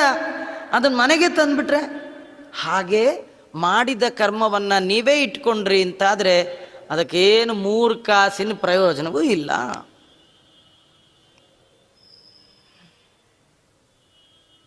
ಇದರಲ್ಲಿ ನಮ್ಗೆ ಕೊಟ್ಟ ಸಂದೇಶ ಮತ್ತೊಂದು. ವಾದಿರಾಜರು, ನೀವು ಜೀವನದಲ್ಲಿ ಕಷ್ಟಪಟ್ಟು ಸಂಪಾದನೆ ಮಾಡಿದ ಸಂಪತ್ತು ದೇವರಿಗೆ ಹೋಗಬಾರ್ದು, ನಮ್ಮ ಮಗನಿಗೆ ಸೇರಬೇಕು ಅಂತೇನಾರು ಅಂದ್ಕೊಂಡು ಅವರಿವರ ಪ್ರೀತಿಗಾಗಿ ಕರ್ಮವನ್ನು ಮಾಡಿದ್ರಿ ಅಂದರೆ ದೇವರಂತಾನೆ ಹೇಗೆ ಹಾಳು ಮಾಡ್ತೀನಿ ನೋಡಿ ಅಂತ. ಸಂಪತ್ತಿಗೆ 3 ದಾರಿ, 3 ಬಾಗಿಲು. ನಿಮ್ಮ ಹತ್ರ ಇರೋ ದುಡ್ಡಿಗೆ 3 ವೇ, 4ನೇದಿಲ್ಲ. ಒಂದು, ನೀವು ತಿನ್ಬೇಕು, ಇಲ್ಲ ಕೈ ಎತ್ತಿ ಯಾರಿಗಾರ ಕೊಡ್ಬೇಕು, ಇಲ್ದರೆ ಕಳ್ಕೊಬೇಕು. ಇದು 3 ಬಿಟ್ಟರೆ ಇನ್ನೇನಿದೆ? ಭೋಗ, ದಾನ, ನಾಶ. ಭೋಗ ಅಂದರೆ ನೀವು ತಿನ್ನೋದು. ಎಷ್ಟು ತಿಂತೀರಿ? ಕೆಲವರು ಎಷ್ಟು ತರ್ತಾರೆ ಅಂದರೆ ತಿನ್ಲಿಕ್ಕೆ ಪುರುಸೊತ್ತಿಲ್ಲದೆ ಇರೋಟ್ಟು ತರ್ತಾರೆ. ಅವ್ರಿಗೆ ತಿನ್ಲಿಕ್ಕೂ ಪುರುಸೊತ್ತಿಲ್ಲ. ಕೆಲವರು 76, 77ರಲ್ಲಿ, ಅಂದರೆ ಅವರ ಏಜು 77ರಲ್ಲಿ ಕೆಲಸಕ್ಕೆ ಹೋಗ್ತಾ ಇರ್ತಾರೆ. ಬೆಳಗ್ಗೆ ಹೋಗಿ ರಾತ್ರಿ ಬರ್ತಾರೆ. ಅವ್ರನ್ನ ಹೋಗಿ ಕೇಳಿ, ಏನ್ರಿ ಇಷ್ಟು ವಯಸ್ಸಿನಲ್ಲೂ ಇನ್ನೂ ಕೆಲಸಕ್ಕೆ ಹೋಗ್ತಿದ್ದೀರಲ್ಲ ಅಂದರೆ, ಆಚಾರ್ಯ ಮುಂದೆ ಸುಖವಾಗಿರ್ಬೇಕಲ್ಲ ಅಂತಾರೆ. ಮುಂದೆ ಏನು ಬಂತು? ಇವತ್ತೋ ನಾಳೆ ಟಿಕೆಟ್ ಕನ್ಫರ್ಮ್ ಆಗಿ ಇಂದಿರಾರಮಣ ಗೋವಿಂದ ಸಾಕು. ಎಷ್ಟು ತಂದಿದ್ದೀರಲ್ಲ ಅಷ್ಟನ್ನು ನಿಮಗೆ ತಿನ್ನಕ್ಕಾಗಲ್ಲ. ತುಂಬ ಜನರ ತಪ್ಪು ಕಲ್ಪನೆ, ನಾ ತಿಂದ್ರಾಗತ್ತ ಆಚಾರ್ಯ, ಮಗನಿಗೆ ಬೇಡವೆ? ಅಲ್ಲ, ನಿಮ್ಮ ಮಗನಿಗೆ ಮೊಮ್ಮಗನಿಗೆ ಅವನೇನು ಮಾಡಬೇಕು? ನೀವು ತಂದಿದ್ದೀರಿ ಅಂತ ಅವ್ನು ಸುಮ್ಮ ಕೂತ್ಕೊಳ್ತಾನ? ಅವನು ತರ್ತಾನೆ. ಅವನ ಮಗ ಅವನು ತರ್ತಾನೆ. ನೀವು ದೇವರು ನಮಗೆ ಕೊಟ್ಟದ್ದು ಅದು ಮರಳಿ ದೇವರಿಗೆ ಕೊಡಲಿಕ್ಕೆ. ಎಲ್ಲಿಂದ ಬಂತೋ ಅದನ್ನು ಅಲ್ಲಿಗೆ ಕಳಿಸೋದಿದೆಯಲ್ಲ, ಅದು ದೊಡ್ಡ ಪ್ರಕೃತಿಯ ನಿಯಮ. ನಮ್ಮದೊಂದು ದುರ್ಬುದ್ಧಿ ಏನು ಗೊತ್ತಾ? ಎಲ್ಲ ಕಡೆಯಿಂದ ನನ್ನ ಬುಟ್ಟಿಗೆ ಬಂದು ಬೀಳಬೇಕು, ಈ ಬುಟ್ಟಿಯಿಂದ ಯಾರಿಗೂ ಹೋಗಬಾರ್ದು. ಇದು ದುರ್ಬುದ್ಧಿ. ಎಲ್ಲ ಕಡೆ ಇರೋ ಸಂಪತ್ತು ಎಲ್ಲ ಎರಡೂ ಕೈಲಿ ಸಂಪಾದನೆ ಮಾಡ್ಬೇಕು ಆಚಾರ್ಯ ಅಂತಾರೆ ಕೆಲವು. ಆಚಾರ್ಯ ಸಂಪಾದನೆ ಮಾಡೋ ಕಾಲದಲ್ಲಿ ಡೇ ಆ್ಯಂಡ್ ನೈಟ್ ನೋಡಬಾರ್ದು ನೋಡಿ, ಎರಡೂ ಕೈಯಲ್ಲಿ ಸಂಪಾದನೆ ಮಾಡಿಬಿಡ್ಬೇಕು ಅಂತ ಕೇಳಿ ಎಲ್ಲೆಲ್ಲಿ ಜೋಬ್ ಇರುತ್ತೋ ಆ ಜೋಬೆಲ್ಲ ತುಂಬ್ಕೊಂಡ್ಬಿಡ್ತಾರೆ. ಆ ಜೋಬ್ ಸಾಲದೇ ಇದ್ರೆ ಮನೆಯೊಳಗೆ ನೀವು ನೋಡಿರ್ಬೇಕು, ಬಳ್ಳಾರಿದು ಯಾರೋ ಟಿ ವಿಲಿ ತೋರಿಸ್ತಾ ಇದ್ರು, ಅವನ ಕಬೋರ್ಡು ಅಲ್ಲಿ ಇಲ್ಲಿ ಎಲ್ಲೆಲ್ಲಿದೆ ಎಲ್ಲ ಕಡೆ ನೋಟಿನ ಮಯ. ಏನು ಮಾಡ್ಬೇಕು ಅದನ್ನು? ಒಂದಲ್ಲ ಒಂದು ದಿವಸನಾದರೂ ವೈರಾಗ್ಯ ಬರಬೇಕು. ನನಗೆ ಎಷ್ಟು ಸಾಕು ಅಷ್ಟು ಉಳಿದದ್ರ ಮೇಲೆ ನನಗೆ ಯೋಗ್ಯತೆ, ನನ್ನ ಅರ್ಹತೆ ಇಲ್ಲ.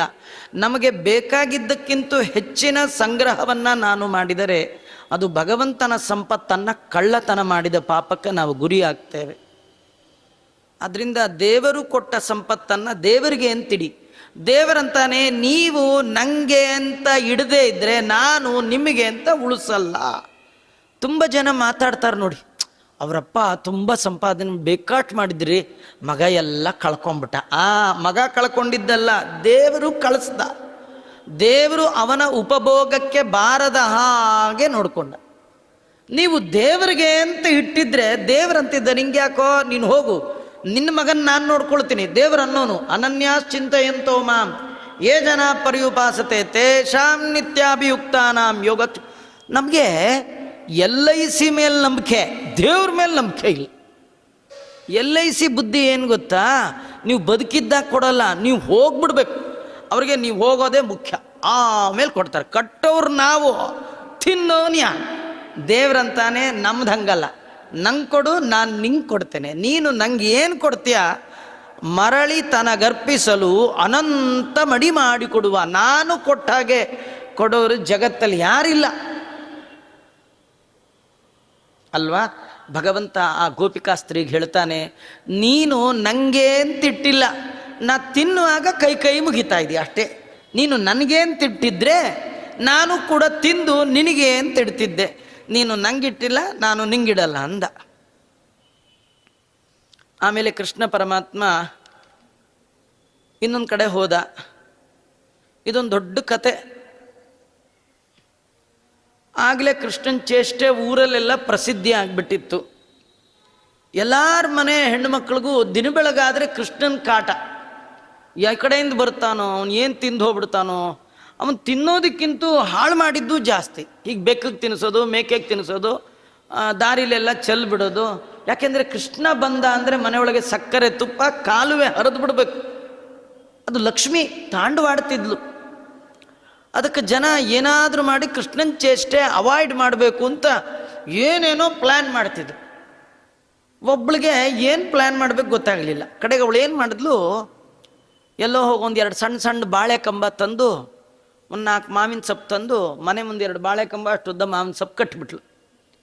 ಕೃಷ್ಣ ಅವನು ಡೈಲಿ ಡ್ಯೂಟಿ ಬಂದಂಗೆ ಬಂದ, ಭಾರಿ ಡ್ಯೂಟಿ ಮಾಡೋ ಅಂತಾರೆ. ಬೆಳಗ್ಗೆ ಬಂದ, ಅವನು ನೋಡಿ ಇವಳು ಅಂದ್ಲು, ಕೃಷ್ಣ ಇವತ್ತೊಂದು ದಿವಸ ಮಾತ್ರ ನಮ್ಮ ಮನೆಗೆ ಬರಬೇಡಪ್ಪ, ಇವತ್ತು ನಮ್ಮಲ್ಲಿ ಪೂಜೆ ಗೀಜೆ ಎಲ್ಲ ಕಾರ್ಯಕ್ರಮ ತುಂಬ ಇಟ್ಟು ಮಡಿಲೆಲ್ಲ ವ್ಯವಸ್ಥೆ ಮಾಡ್ಕೊಂಡ್ಬಿಟ್ಟಿದ್ದೀವಿ, ಆಚಾರ್ಗೆ ಹೇಳಿದ್ದೀವಿ, ಅವ್ರದ್ದು ಪೂಜೆ ಗೀಜೆ ಎಲ್ಲ ಆದಮೇಲೆ ನೀ ಬಾ ಅಂತ ಅಂದ್ಲು. ಕೃಷ್ಣ ಅಂದ, ನೋಡು ಯಾರ ಮನೇಲಿ ಹಬ್ಬ ಮಾಡಲಿ ತಿಥಿ ಮಾಡಲಿ ನಾನು ಬರಲೇಬೇಕಂದ. ನಾನು ಬರದೆ ಹಬ್ಬನೂ ಆಗಲ್ಲ ತಿಥಿನೂ ಆಗಲ್ಲ ಅಂತ ನನ್ನನ್ನೇ ಬರಬೇಡ ಅಂತೀಯಲ್ಲ ನೀನು. ಕೃಷ್ಣ ಏನೋ ನೀನೇನು ಹೇಳ್ತೀಯೋ ನಂಗೆ ಒಂದು ಅರ್ಥ ಆಗಲ್ಲ. ಒಟ್ಟು ನೀವು ಬಂದೆ ಅಂದರೆ ಮನೆಯೆಲ್ಲ ಚೇಷ್ಟೆಮಯ. ಇವತ್ತೊಂದಿನ, ಇವತ್ತು ದೊಡ್ಡ ಕಾರ್ಯಕ್ರಮ ಹಬ್ಬ ಇಟ್ಕೊಂಡು ಮಡಿಲಿ ಆಚಾರ ಎಲ್ಲ ಬರ್ತಾ ಇದ್ದಾರೆ, ಅವ್ರದ್ದೆಲ್ಲ ಆಗಬೇಕು ಅಂದಾಗ ಅವನಂದ ಯಾವ ಆಚಾರ್ಗೆ ಹೇಳಿದೆಯಾ ಹೇಳು, ಅವ್ರಿಗೆ ಹೇಳ್ತೀನಿ ಬೇಗ ಬರಲಿಕ್ಕೆ ಅಂತ. ಅವಳು ಯಾವ ಆಚಾರ್ಗೂ ಹೇಳಿಲ್ಲ. ಆದರೂ ಯಾವುದೋ ಒಂದು ಊರಲ್ಲಿದ್ದ ಒಬ್ಬ ಆಚಾರ ಹೆಸರು ಹೇಳಿದ್ಲು. ಕೃಷ್ಣ ಪರಮಾತ್ಮ ಸೀದಾ ಆ ಆಚಾರ ಮನೆಗೆ ಹೋದ.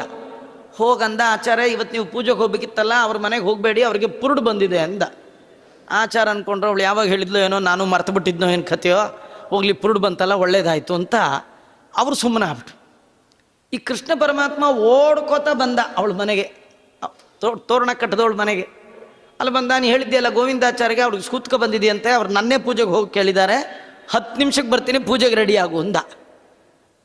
ಕೃಷ್ಣ ಪೂಜೆಗೆ ಬರೋದು ಅಂದರೆ ಅಲ್ಲ, ಕೃಷ್ಣನ ಪೂಜೆ ಮಾಡೋ ಸ್ವಾಮಿಗಳು ಬರೋದಾದರೆ 20-25 ಜನ ಶಿಷ್ಯರು, ಸ್ವಾಮಿಗಳನ್ನ ತಡಿಬೋದ್ರಿ, ಅವರು ಶಿಷ್ಯರನ್ನ ತಡಿಯೋಕ್ಕಾಗಲ್ಲ ಅಲ್ವಾ. ಹಾಗಿರ್ತಾರೋ ಮಠಿಣಃ ಏವ ಪಠಾಣಃ ಅಂತ ಆಗಿರ್ತಾರೋ. ಒಳಗೆ ಬಂದ್ಬಿಟ್ರೆ ಎಲ್ಲಿ ಮಳೆ ಹೊಡೆದ್ಬಿಡ್ತಾರೋ, ಎಲ್ಲಿ ಬೆಂಕಿ ಹಾಕ್ಬಿಡ್ತಾರೋ. ನಮ್ಮನೇಲಿ ಒಂದು ಸತಿ ಹಾಲಲ್ಲೇ ಒಲೆ ಹಚ್ಕೊಂಡ್ಬಿಟ್ಟಿದ್ರು, ಹಾಲಲ್ಲಿ. ಏನು ಮಾಡ್ಬೇಕು ಹೇಳಿ, ಸ್ವಾಮಿಗಳ ಕಡೆಯವ್ರು ಏನು ಮಾತಾಡೋ.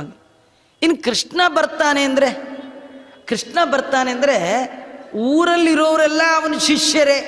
ಈ ಕೆಲ್ಸಕ್ಕೆ ಬರದೇ ಇದ್ರೆ ಏನಮ್ಮ ಗುರು ಏನಮ್ಮ ಚಿಚ್ಚ ಅಂತಿರ್ತಾರೆ. ಜಗತ್ತಿಗೆ ದೊಡ್ಡ ಗುರು ಕೃಷ್ಣ, ಅವನಿಗೆ ಇರೋರೆಲ್ಲ ಶಿಷ್ಯರೇ. ಬ್ರಹ್ಮಾದಿ ದೇವತೆಗಳಿಗೆ ಭಗವಂತನ ಶಿಷ್ಯರಾದಮೇಲೆ ಆ ಊರಲ್ಲಿರೋ ಹುಡುಗರೆಲ್ಲ ಇವನ ಶಿಷ್ಯರೇ, ಇವನ್ ಸೈಜ್ನವರೇ.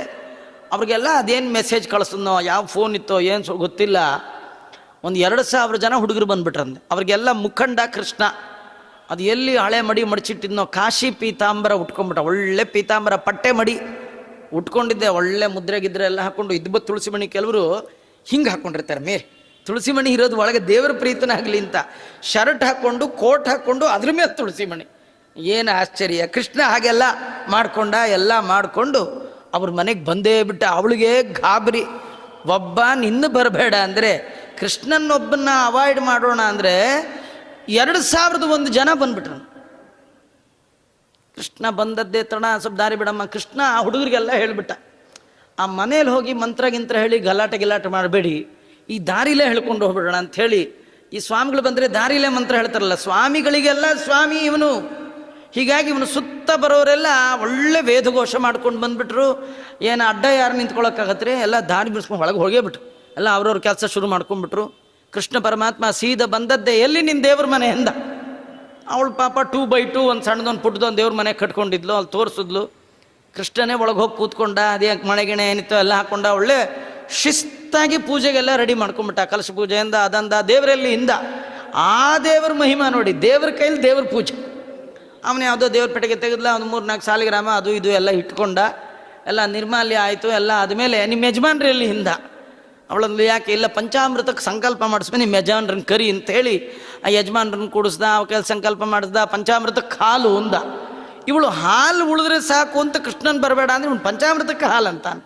ಕಡೆಗೆ ಏನೋ ಒಂದು ಅಟ್ಟೆಲ್ಲ ಹಾಲ್ಗಿಲ್ಲೆಲ್ಲ ತಂದಿಟ್ಲು. ಆ ಯಜಮಾನ್ರು ಬೈತಿದ್ರು. ಅಲ್ಲ ಬಂದಿದ್ರು, ಒಂದು 1/4 ಲೀಟ್ರ್ ಹಾಲ್ಗಿಲ್ಲಿ ಕುಡ್ಕೊಂಡು ಹೋಗ್ತಿದ್ದ. ಇವ್ ನೋಡೋದು ಪ್ಲಸ್ ಮೊಸರು ಆಯಿತು, ಪ್ಲಸ್ ಜೇನುತುಪ್ಪ ಆಯಿತು. ಸುಮ್ಮನೆ ಇದ್ದಿದ್ರಿ ಇವೆಲ್ಲ ಪ್ರಾಬ್ಲಮ್ಮ ಅಂಥೇಳಿ ಗಂಡ ಹೆಂಡತಿಗೆ ತಿವಿದ. ಆಮೇಲೆ ಸುಮ್ಮನೆ ಏನು ಮಾಡ್ತಾ ನೋಡೇ ಬಿಡ್ತೀನಿ ಅಂಥೇಳಿ ಅವಳು ಕೂತಿದ್ಲು. ಪಂಚಾಮೃತ ಶುರುವಾಗಬೇಕು. ಕೃಷ್ಣ ಅಂದ, ಇದುವರೆಗೂ ಯಾವ್ಯಾವುದೋ ಮಠ ಗಿಟ್ಟಕ್ಕೆ ಹೋಗಿ ಪಂಚಾಮೃತ ನೋಡಿರ್ತೀರಿ, ನಮ್ಮ ಥರ ಪಂಚಾಮೃತ ಮಾಡೋರನ್ನ ನೀವು ಜಗತ್ತಲ್ಲೇ ನೋಡಿರೋಲ್ಲ, ಇನ್ನು ಮುಂದೆ ನೋಡೋದು ಇಲ್ಲ. ಈಗ ನಾ ಮಾಡ್ತೀನಿ ನೋಡು ಪಂಚಾಮೃತ ಅಂದ. ಅವಳಂದ್ಲು ಏನೋ 1/1 ಹಾಕ್ತಾನೆ ಅಂತ. ಇಲ್ಲೇ ಇಲ್ಲ, ಅವನೇನು ಮಾಡ್ದ? ವಾದಿರಾಜರು ವರ್ಣನೆ ಮಾಡ್ತಾರೆ, ಆ ಗಂಡ ಹೆಂಡತಿ ಹುಡುಗರು ನೋಡ್ತಿದ್ದ ಹಾಗೆ ಕೃಷ್ಣನ 2 ಕೈ ಬದಲು 5-6 ಕೈಗಳು ಒಟ್ಟಿಗೆ ಬಂದ್ಬಿಡ್ತಾನೆ ಕೃಷ್ಣನಿಗೆ. ಏನು ಮಾಡಿದ್ದಾನೆ? ಪ್ರಗೃಹ್ಯ ಗಂಟಾಮ ಪರೇಣ ಪಾತ್ರಂ ಕರೇಣ ಚಾನ್ಯೇನ ಪಯಪ್ಪಿ ಬಂತಂ. ಒಂದು ಕೈಲಿ ಅವನೇ ಗಂಟೆ, ಅವನ ಕೈಲಿ ಅವನೇ ಜಾಂಗಟೆ, ಇನ್ನೊಂದು ಕೈಲಿ ಹಾಲು, ಇನ್ನೊಂದು ಕೈಲಿ ಮೊಸರು ಎಲ್ಲ ತೊಗೊಂಡ. ಒಂದು ಕೈಲಿ ಹೂವು ತೊಗೊಂಡಂತ, ಒಂದು ದಳ ಹೂವು. ಹಾಲು ಗದ್ದದು ದೇವ್ರಿಗೆ ಪ್ರೋಕ್ಷಣೆ, ಉಳ್ದದ್ದು ಬಾಯಿಗೆ ಹಾಕ್ಕೊಳ್ಳೋದು. ಈಗ ಸತ್ಯನಾರಾಯಣ ಪೂಜೆ ಅರ್ಜೆಂಟ್ ಇದ್ರೆ ಹಿಂಗೆ ಪ್ರೋಕ್ಷಣೆ ಮಾಡಿ ಮುಗಿಸ್ಬಿಡ್ತಾರೆ ಅಲ್ವಾ? ನಿಮಗೂ ಬಚ್ಚನ ಮನೆಗೆ ಕರ್ಕೊಂಡು ಹೋಗ್ಬಿಟ್ಟು ತಮ್ಗೆಲ್ಲಿ ನೀರು ತುಂಬ್ಕೊಂಡು ಹಿಂಗೆ ಪ್ರೋಕ್ಷಣೆ ಮಾಡಿ ಬನ್ನಿ ಸ್ನಾನ ಆಯಿತು ಅಂದರೆ ಆಗತ್ತೆ? ನಮ್ಗೆ ಹಾಗೂ ಆಗತ್ತೆ ಅಂತ ಒಪ್ಕೊಳ್ಳೋನಿದ್ರೆ ಅದು ಭಗವಂತ ಮಾತ್ರ. ದೇವರಿಗೆ ಪ್ರೋಕ್ಷಣೆ ಮಾಡಿದ್ರು ಆಯ್ತಪ್ಪ, ಪಂಚಾಮೃತ ಆಯಿತು, ಸುಲಭನೋ ಹರಿ. ಅದನ್ನು ಭಗವಂತ ತೋರಿಸ್ತಾನೆ. ಹೀಗೆ ಒಂದು ಅದ್ಗೊಂಡ ಪ್ರೋಕ್ಷಣೆ ಮಾಡ್ದ, ಉಳ್ದ ಹಾಲು ಕುಡ್ದ. ಗಂಟೆ ಬಾರಿಸ್ತಾ ಒಂದು ಕೈ ಜಾಂಗಟೆ ಬಾರಿಸ್ತಾ ಇದೆ, ಒಂದು ಕೈಲಿ ಹಾಲು, ಒಂದು ಕೈಲಿ ಮೊಸರು, ಎಲ್ಲ ಕುಡಿದು ಕೂತ್ಬಿಟ್ಟ. ಹೇಗಿತ್ತು ಪಂಚಾಮೃತ ಅಂದ. ಅಯ್ಯೋ, ಜನ್ಮದಲ್ಲಿ ನೋಡಿಲ್ಲ ಈ ಥರ ದೇವ್ರದ್ದೇನು ಗೊತ್ತಾ? ನನಗೆ ಪಂಚಾಮೃತ ಸೇವಾ ಕೊಡಬೇಕು ಅಷ್ಟೇ, ಪಂಚಾಮೃತ ತೊಗೊಂಡು ಹೋಗೋಂಗಿಲ್ಲ ಅಂದ. ಕುಡಿದ್ಬಿಡ್ತೀವಿ, ಕೊಡೋದೇ ಎಲ್ಲಿದೆ ಅಂತ. ರಾಯರಿಗೆ ಮಾಡಿದ್ರೆ ಪಾಪ ಅವ್ರು ವಾಪಸ್ ಕೊಟ್ಬಿಡ್ತಾರೆ, ಅವ್ರು ಕುಡ್ಗಿಡಿಯಲ್ಲ ಅಲ್ವೇ? ಅದು ದೇವ್ರಂತ ನಮ್ದಾಗಲ್ಲ, ಕೊಡಬೇಕು. ಮತ್ತು ನನ್ನ ಹತ್ರ ಯಾರೂ ಏನೂ ಕೇಳಬಾರ್ದು. ಇಷ್ಟೆಲ್ಲ ಆಯಿತು. ಶುದ್ಧಾಭಿಷೇಕ ಅಂದ. ಅದು ಒಳ್ಳೆ ನೀರಿಗೀರೆಲ್ಲ ಇಟ್ಕೊಂಡಿದ್ದ. ಆ ನೀರನ್ನು ಗಂಟೆ ಬಾರಿಸ್ತಾ ಸಾಲಿಗ್ರಾಮಕ್ಕೆ ಹಾಕ್ದ. ಅವಳು ತಾಯಿ ಕೇಳಿದ್ಲು, ಅಲ್ಲೋ ಪಂಚಾಮೃತ ನೀನೇ ಕುಡ್ದೆ, ಅಭಿಷೇಕ ಅಂತೂ ನೀನು ನೀರು ಕುಡಿಬೇಕಲ್ಲ. ಕೃಷ್ಣ ಅಂದ, ನಿಮಗೆ ತೀರ್ಥ ಕೊಡೋಕೆ ಬೇಕಲ್ಲ, ಅದಕ್ಕೆ ಮಾಡಿಕೊಂಡೆ ಅಂದ. ಆಮೇಲಿಂದ ಅರ್ಚನೆಯಿಂದ ಹುಡುಗರೆಲ್ಲ ಏನು ವಿಷ್ಣು ಸಹಸ್ರನಾಮ ಹೇಳಿದ್ರು, ಎಲ್ಲ ಆಯಿತು. ಕಡೆಗೆ ಕೃಷ್ಣ ನೈವೇದ್ಯ ಅಂದ. ಅವಾಗ ಗಂಡ ಬೈದೇ ಬಿಟ್ಟ, ಸಾಕು ಇವಂದು ನೈವೇದ್ಯ ಅಂತಾನೆ, ನೀನೇನೋ ಒಂಚೂರು ನೈವೇದ್ಯಕ್ಕೇನೋ ಇಡ್ತೀಯ. ಆಮೇಲೆ ಎಲೆ ಊಟ ಅಂತಾನೆ. 1000 ಜನ 2000 ಜನಕ್ಕೆ ಎಲೆ ಎಲ್ಲ ಹಾಕೋದು ಯಾವ ಮಠದಲ್ಲಿ ಕೊಟ್ಟರು ತಗೊಳ್ಳಲ್ಲ. ಅದರಿಂದ ಈಗ ತಪ್ಪು ಒಪ್ಕೊಂಡ್ಬಿಡೋಣ. ಕೃಷ್ಣ ನಮ್ಮಲ್ಲಿ ಯಾವ ಹಬ್ಬನೂ ಇಲ್ಲ, ಏನಿಲ್ಲ, ಹೇಳಿಬಿಡೋಣ. ದೇವ್ರ ಹತ್ರ ಯಾವಾಗಲೂ ಸುಳ್ಳು ತಟುಬಟ ಮಾಡಬಾರ್ದು. ನಿಮ್ದು ಏನಿದೆ ಅಷ್ಟೇ ತೋರಿಸಿ. ಡಂಬಾಚಾರದ ಪೂಜೆ ಭಗವಂತನಿಗೆ ಬೇಡ. ಅವನು ಏನು ಕೊಟ್ಟರೂ ಒಪ್ಕೊಳ್ತಾನೆ. ಎಳ್ಳಷ್ಟಿಟ್ಟರೂ ಕೂಡ ಸಂತೋಷ ಪಡುವ ಒಬ್ಬನೇ ಒಬ್ಬ ದೇವರು ಅಂತಿದ್ರೆ ಅದು ಭಗವಂತ ಮಾತ್ರ.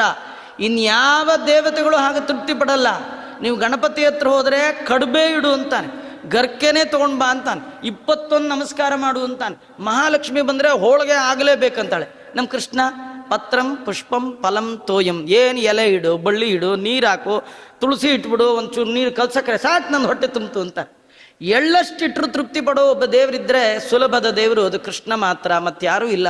ಕೃಷ್ಣ ಅದನ್ನು ಒಪ್ಕೊಂಡು ಬಿಡೋಣ ಅಂಥೇಳಿ ಗಂಡ ಹೆಂಡ್ತಿಗೆ ತುಂಬ ಜೋರು ಮಾಡ್ದ.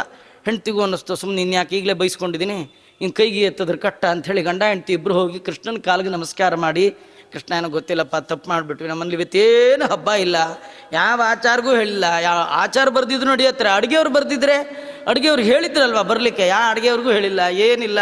ನೀವು ನೋಡಿದ್ರೆ ಇಷ್ಟು ಜನ ಬಂದುಬಿಟ್ಟಿದ್ದೀರಿ, ಒಬ್ಬೊಬ್ರು ಹುಡುಗರು ಏನು ಸಾಮಾನು 2 ಸೇರು ಅಕ್ಕಿ ಹೊಡೆಯೋ ಹಂಗೆ ಕಾಣ್ತಾ ಇದ್ದೀರಿ, ಎಲ್ಲಿಂದ ತರಬೇಕು, ನಮ್ಮನ್ನು ಬಿಟ್ಬಿಡಿ, ಕ್ಷಮ ಮಾಡಬೇಕು. ನಮಸ್ಕಾರ ಮಾಡಿದೆ ಕೃಷ್ಣ ಅಂದ. ಈಗ ನೈವೇದ್ಯದ ತನಕ ಪೂಜೆಗೆ ಬಂದುಬಿಟ್ಟಿದ್ದೀನಿ, ಈಗ ಬಿಟ್ಬಿಡಿ ಅಂದರೆ ಈ ಅರ್ಧಂಬರ್ಧ ಪೂಜೆ ಮಾಡೋ ಕಾರ್ಯಕ್ರಮ ನಮ್ಮದಿಲ್ಲ. ನಾವು ಒಂದು ಸತಿ ಹಿಡಿದ್ರೆ ಮುಗಿದೋಯ್ತು, ಅದು ಪೂರ್ಣ ಮುಗಿಸೇ ಹೋಗೋದು. ನೈವೇದ್ಯ ಬೇಕು ಅಂತ ಹೇಳಿದ ನಿಜ, ನೀ ತಂದರೆ ಮಾಡಲ್ಲ, ನಮ್ಮ ಕಡೆಯವ್ರು ನೈವೇದ್ಯ ಮಾಡೋರು ಇದ್ದಾರೆ, ಪಕ್ಕಕ್ಕೆ ಬಾ ಅಂದರೆ ಅಲ್ಲಿ ಸಾಕ್ಷಾತ್ ದುರ್ಗಾದೇವಿ ಬಂಗಾರದ ಹರಿವಾಣದಲ್ಲಿ ನೈವೇದ್ಯಕ್ಕೆ ತಂದಿದ್ದಾಳೆ. ಎಲ್ಲರಿಗೂ ಆಶ್ಚರ್ಯ. ಕೃಷ್ಣ ಪರಮಾತ್ಮ ನೈವೇದ್ಯ ಮಾಡ್ದ. ಆ ಹುಡುಗರೇ ಎಲೆ ಹಾಕ್ಬಿಟ್ರು, ಒಂದೇ ತಟ್ಟಲ್ಲಿ ಬಡಿಸಿ ಎಲ್ಲ ಬರ್ತಾಯಿತ್ತು. ಅಕ್ಷಯ ಪಾತ್ರೆ ಒಳಗೆ ಎಲ್ಲ ಬರ್ತಿತ್ತು. ಅಂದಮೇಲೆ ದುರ್ಗಾದೇವಿ ಕೈಯೊಳಗೆ 2,000 ಜನಕ್ಕೆ ಪುಷ್ಕಳವಾದ ಭೋಜನ, ಒಳ್ಳೊಳ್ಳೆ ಬಂಗಾರದ ನಾಣ್ಯದ ದಕ್ಷಿಣೆ. ಆ ಯಜಮಾನ ಕೈಲಿ ಕೃಷ್ಣಾರ್ಪಣ ಹೇಳು ಅಂದ. ಕೃಷ್ಣಾರ್ಪಣ ಅಂದರು, ಎಲ್ಲ ಆಯಿತು. ಊಟ ಆದಮೇಲೆ ಕೃಷ್ಣ ಅಂದ, ಹೇಗಿತ್ತು ನಮ್ಮ ಪೂಜೆ ಎಂದ. ಅವು ಗಂಡ ಅಂದ, ಡೈಲಿ ಬಂದು ಮಾಡ್ಕೊಂಡು ಹೋಗ್ಬಿಡು ನೀನೇ ಒಂದಂತೆ. ಇಷ್ಟು ಒಳ್ಳೆ ಪೂಜೆ, ಇಷ್ಟು ಒಳ್ಳೆ ಊಟ ಯಾರಿಗುಂಟು ಯಾರಿಗಿಲ್ಲ. ವಾದಿರಾಜರು ಎಲ್ಲ ಕತೆ ಸಂಗ್ರಹ ಮಾಡಿ ಒಂದೇ ಶ್ಲೋಕದಲ್ಲಿ ಪ್ರಗೃಹ್ಯ ಗಂಟಾಮ ಪರೇಣ ಪಾತ್ರಂ ಕರೇಣ ಚಾನ್ಯೇನ ಪಯಪ್ಪಿ ಬಂತಂ ನಿಶಮ್ಯ ಪಿತ್ರಾಣಿ ಚ ತರ್ಪಯಂತಂ ಸುಸ್ಮಿತಾ ಕ್ವಾಪಿ ಬಭೂವ ತೂಷ್ಣೀಂ. ಈ ಗೋಪಿಕಾ ಸ್ತ್ರೀ ಭಗವಂತ ಮಾಡಿದ ಅದ್ಭುತವಾದ ವ್ಯಾಪಾರವನ್ನು ನೋಡಿ ಆಶ್ಚರ್ಯ ಪಡ್ತಾ ಇದ್ದಾಳೆ. ಕೃಷ್ಣ ಪರಮಾತ್ಮ ಮತ್ತೆ ಯಾರ ಮನೆಗೆ ಹೋಗಿ ಏನು ಮಾಡ್ದ ನಾಳೆ ನೋಡೋಣ ಅಂತ ಹೇಳ್ತಾ, ಶ್ರೀಕೃಷ್ಣ ಅರ್ಪಣಮಸ್ತು. ಸರ್ವೇಂದ್ರಿಯ ಪ್ರೇರಕೇಣ ಶ್ರೀ ಪ್ರಾಣಪತಿನೇರಿತ ಯದವೋಚ ಮಹಂತೇನ ಪ್ರಿಯತಾಂ ಕಮಲಾಲಯ. ಮಧ್ವೇಶ ಅರ್ಪಣಮಸ್ತು. ಕೃಷ್ಣ ಅರ್ಪಣಮಸ್ತು.